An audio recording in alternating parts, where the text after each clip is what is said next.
Solo episode. Woo! Hello.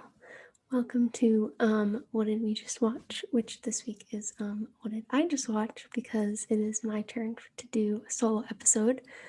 So this week I am going to be talking about the recent SNL episode, which starred Dan Levy with musical guest Phoebe Bridgers.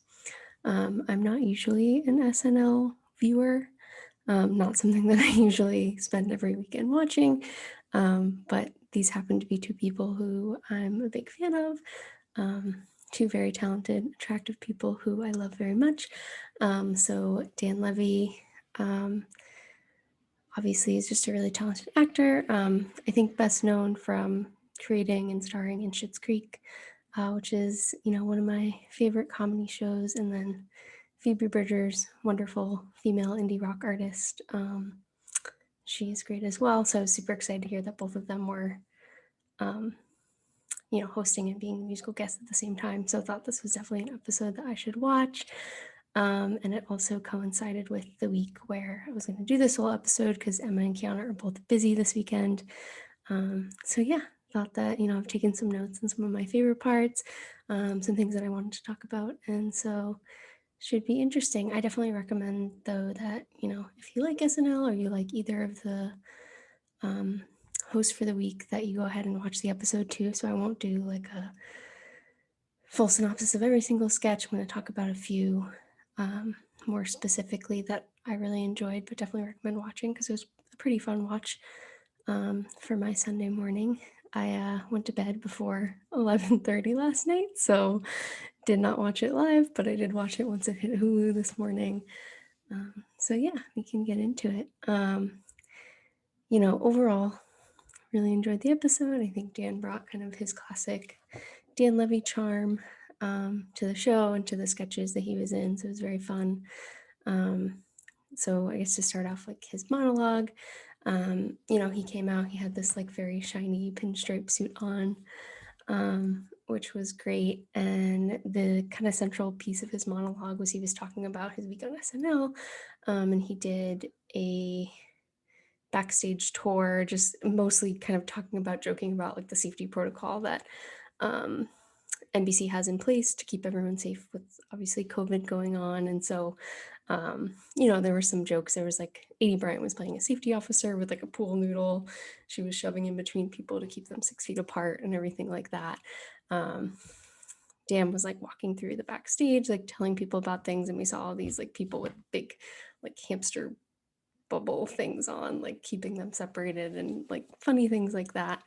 And then we actually got to see Eugene Levy, who was he actually only appeared in this monologue. He didn't appear in any of the sketches, which I thought was kind of funny. But, Dan was walking down the hall and said, "Oh, hey, Dad." And we saw Eugene Levy in this like glass box that was like basically an isolation chamber for him because he had flown on a plane to get there, and he was complaining because he was going to be able to watch the show except from this glass box, which was kind of funny. So that was sort of the opening scene, obviously COVID focused, but also very like lighthearted and kind of he was talking about his time in the show as speaking very positively about it. So that was great to hear. And then, yeah, generally, definitely a variety of sketches that were kind of a mix of like political commentary, social commentary, and just kind of lighthearted, funny stuff. And through that, I think Dan, as well as the other cast members, got to play a really great variety of characters. So I wrote some of them down that I found the most funny. There was a sketch where essentially it was about a personified family of coronaviruses. So they were all wearing the coronavirus shaped or looking hats. And Dan played like the sun, and he was making jokes like, "Oh yeah, I was the one who infected like the tigers in the zoo," like all of these things. So that was one sketch. He played a Universal Studios tour guide in training. He played a wedding guest who passive aggressively objects to the wedding during the ceremony because he's friends with the bride and he doesn't like the groom. He played a bartender at a sports bar during the Super Bowl where the TV was broken. So he and Cecily Strong, the other bartender, had to like perform a song to keep everyone entertained, and they were performing like a football song. So again, kind of another lighthearted and fun one. There was one sketch that sort of poked fun at the, I guess, trope of like the performative or self-centering like white ally in the Black Lives Matter movement. And so Dan Levy plays this like self-centered performative white activist, who's like talking about all the things he does and like his slacktivism, and definitely was some, I think, smart social commentary, which we can talk a little bit more about. There was one sketch that I really enjoyed. That was Dan and all of the other LGBT cast members making sort of like an It Gets Better video, which, like, if you're familiar with the It Gets Better project, it's like usually adult folks in the queer community making videos for younger people saying, you know, it gets better. I know it's hard right now, but like things will be better after, you know, high school, everything like that. But the joke here was, or the twist was kind of like, well, it gets better in some ways. So one of Dan's jokes was like, you know, I don't get bullied by kids anymore, but you know what feels kind of similar to getting shoved in a locker? Income tax. So I thought that was kind of a funny, you know, a funny sketch.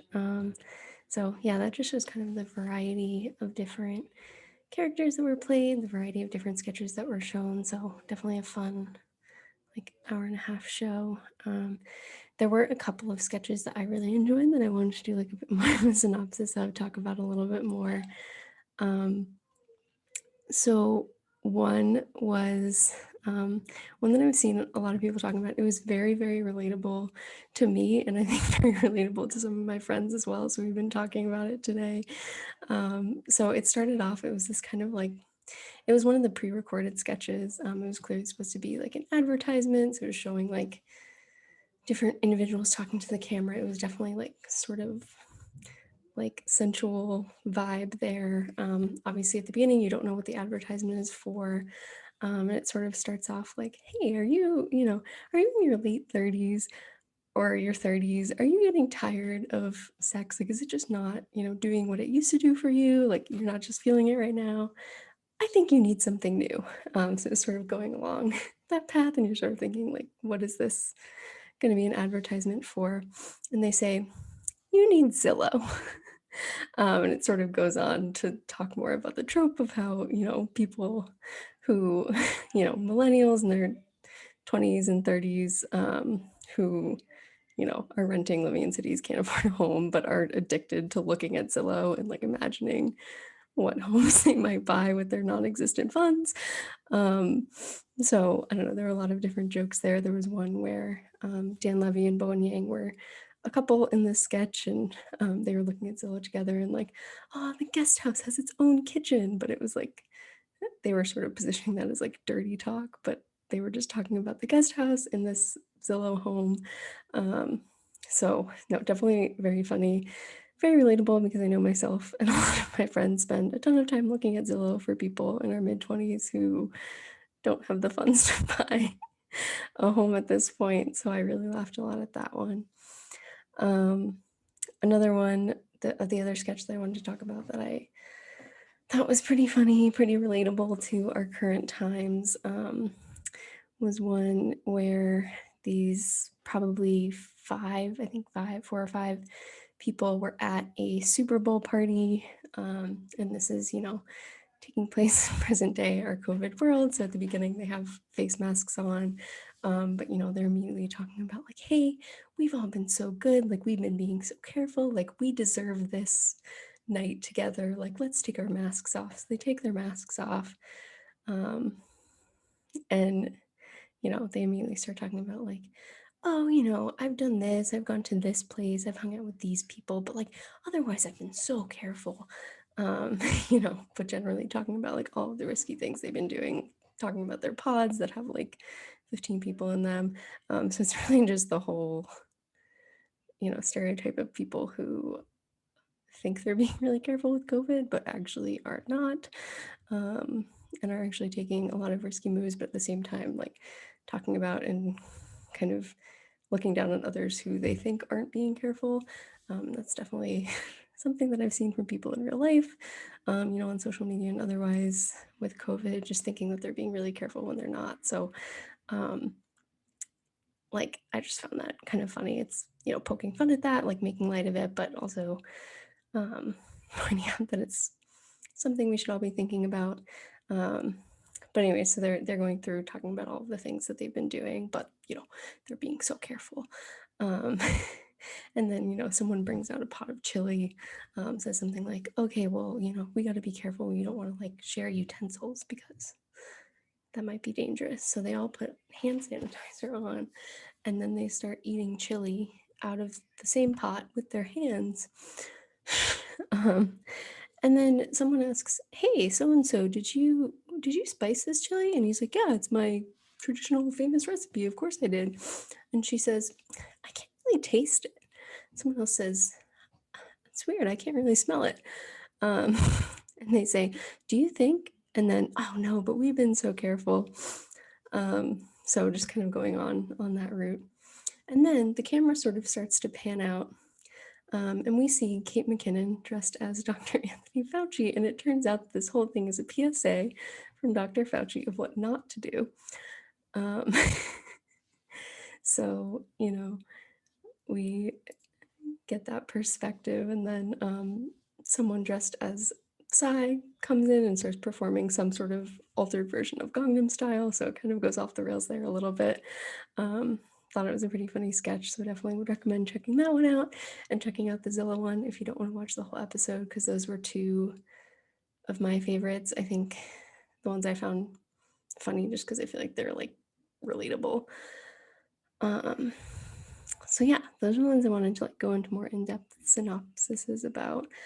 I guess I would be remiss if I did not comment on the other part of the episode, the other wonderful part, which was Phoebe Bridgers, who I've also been a fan of. I really like her music, so was excited to see that she was going to be on the show.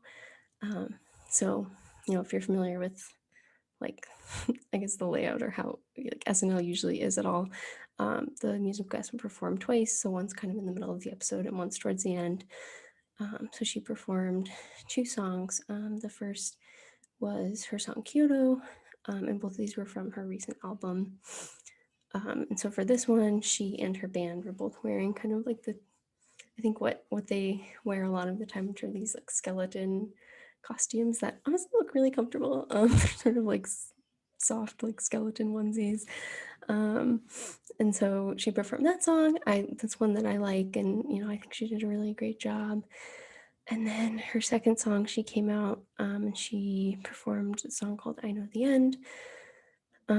This one, again, we had the skeleton vibe. Her band was still wearing the skeleton onesies, but she was wearing more of like a black dress with sort of like silver jewelry that was made to look like the like ribs of a skeleton. So it was still the same vibe, but it was more dressed up, and I thought it was pretty cool.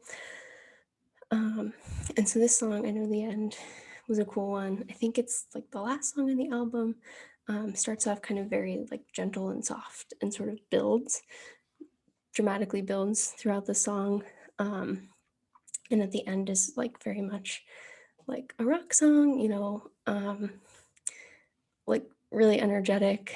I really enjoyed the performance, that there was a lot of energy, really cool. Like her band did a great job. She did a great job performing.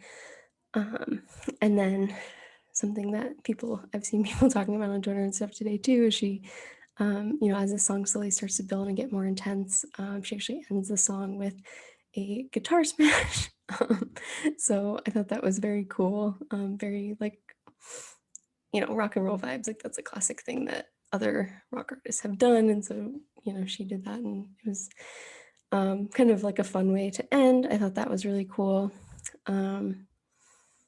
And yeah, definitely check out the album. I think it got nominated for at least one Grammy, maybe multiple. But yeah, would recommend. So yeah, I was really excited to see both Dan and Phoebe on the episode.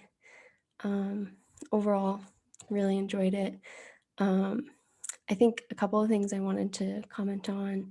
I like that this episode in particular, I'm not sure if like some of the recent episodes have also been like this, but I haven't been watching it recently. But I really felt like they had kind of a healthy mix between like the one of the usual focuses of SNL, which is like political sketches, with also other sketches that were, more based in social commentary.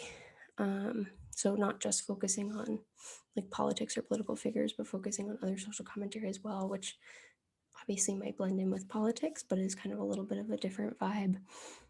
I thought there was a lot of funny commentary aimed at like certain social or political tropes. So like the performative allyship sketch that I mentioned, where like someone on a Black history focused talk show was inviting on these like quote unquote white allies, and kind of poking fun at that performative allyship trope. And then also just the sketch that I talked a little more about like people who are relatively privileged who could but are not taking the pandemic seriously. So they definitely had like a lot of social commentary focus there, which is always good. It's something that SNL always does, is kind of take on the current cultural moment and make fun of it and make funny sketches about it. So I thought that was great.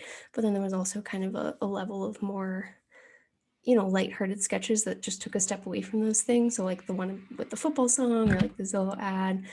So sort of that healthy mix, with also some of the more lighthearted, like fun things that maybe take your mind off the like current situation.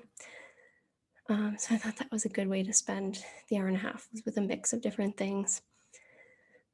Yeah, but I guess just to close out a little bit, overall, I think I mentioned before, I am not a super committed SNL watcher. I don't watch it all the time, but I will watch it if, like this week, it's just a host or a musical guest that I enjoy.